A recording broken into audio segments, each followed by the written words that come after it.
Alors d'abord, 2 ans aux Émirats, 2 ans aussi de bonheur par tout l'aspect, je dirais, de la vie quotidienne dans un pays dont le temps est si magnifique, dont la mer, l'archipel d'Abu Dhabi est si spectaculaire et avec une nature très, très spéciale, très spécifique, qui est celle du désert, celle des horizons infinis, celle des couchers de soleil, de Mercure derrière l'horizon. J'ai passé vraiment un temps extrêmement heureux ici et je suis content de continuer à le faire. Bonheur professionnel d'abord parce que avec nos amis émiriens, nous pouvons faire tellement de choses. Il y a tellement d'esprit d'anticipation, d'action que nous pouvons réellement porter des projets absolument magnifiques.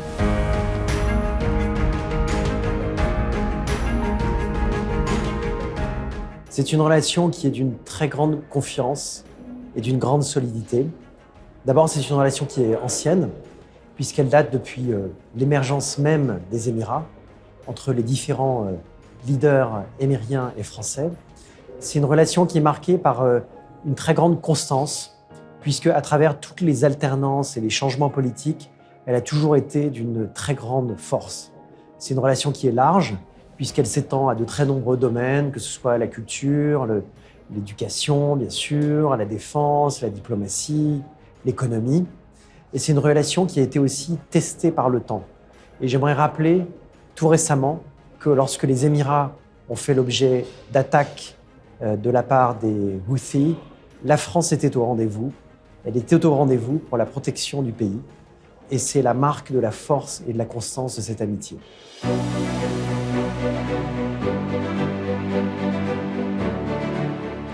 Donc, comme je le disais, c'est une relation qui a une assise extrêmement large, dont les premiers éléments ont commencé avec la vie du pays, dans le domaine du pétrole, dans le domaine ensuite de l'investissement, et qui s'est étendu dans un grand nombre de secteurs. J'aimerais mentionner en particulier l'éducation, avec l'apparition de la Sorbonne Abu Dhabi en 2006, la culture, avec l'apparition du Louvre à Abu Dhabi, dont l'accord a été signé en 2007 et qui s'est ensuite ouvert 10 ans plus tard. Et puis bien sûr, la défense, puisque nous avons ici 3 bases militaires, une base aérienne, une base navale, une base de l'armée de terre et une grande relation dans ce domaine.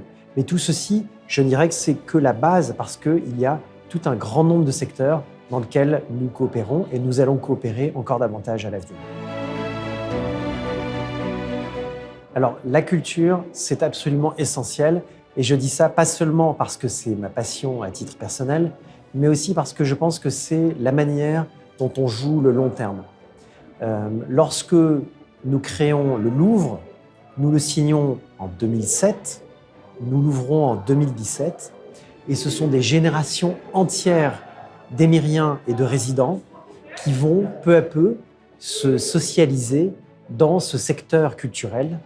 Et de la même manière, lorsque nous lançons de nouveaux projets dans le domaine de la musique, par exemple, dans le domaine des arts visuels, nous préparons l'avenir. C'est le ciment de la relation entre les populations et une manière aussi de toucher à ce qui est au plus profond des gens, c'est-à-dire l'aspect symbolique.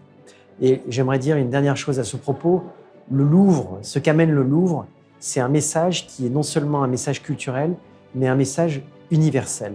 Et ça, ce message d'œcuménisme, ce message d'ouverture sur les cultures, sur les différentes religions, c'est un message qui dépasse même la sphère culturelle. C'est un message vraiment fondamental qui est porté entre 2 peuples.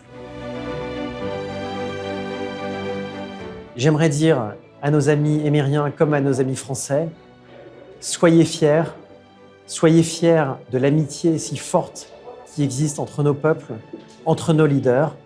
Soyez confiants aussi, confiants dans l'avenir, dans tous les magnifiques projets que nous avons devant nous et pour lesquels réellement la seule limite doit être celle de notre ambition.